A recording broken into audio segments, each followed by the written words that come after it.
Now, when we were looking at the camera is what I call a simple product. It's just one product, one SKU, one price. But it's very common in the e-commerce world to sell things like apparel. Apparel is my favorite universal example, like t-shirts. Now, when you're looking at a t-shirt, from a customer's point of view, especially in a B2C world, they're looking at this t-shirt as one product. But in reality, it's not one product because it comes in many different colors and sizes. And each of the combinations of color and size represent a different SKU inside of the ERP. So when I drill down to this white t-shirt in the medium size, I'm given new information, like the current stock for this t-shirt. It updates the SKU. And if I jump down to, let's say, a 2X, notice that the price even updates. Again, this information is managed inside the ERP. We go into what we call template items.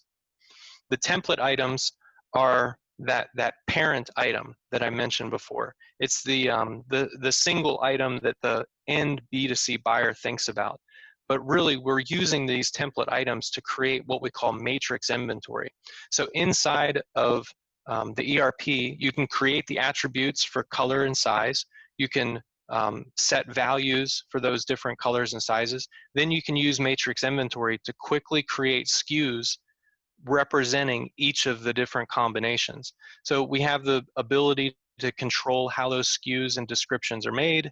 And then once we create that matrix inventory item, we can assign which ones should be created. And the system on its own will create all the different SKUs for us.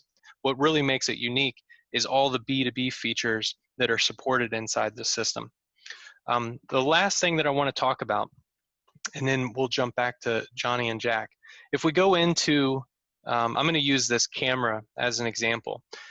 We looked at these attributes earlier, and all of the information like the title, the photos, the description, those kinds of fields of data are universal across all products. But when we get into things like pixel size and wide angle, these are very specific to this particular product.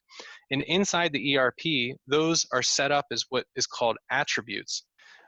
Inside the attributes tab, you can assign unique attributes to this particular product, like wide angle and like your wide angle and the pixel size and everything. You also have the ability to go into here, sorry. This is where the attributes are saved. And you can also go into the e-commerce tab. And if it was important to you, you could add custom fields here.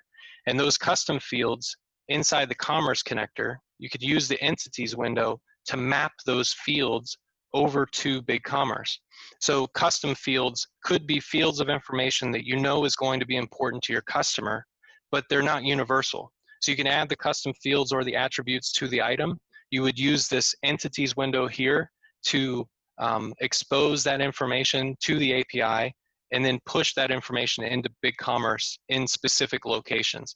Another great example, in the B2C world, a lot of times the customers that I've met, their ERP is set up with product titles that are relevant to the organization, but they're not marketing oriented. They're not titles that are great for Google search engine results or for even communicating to the customer what the product is.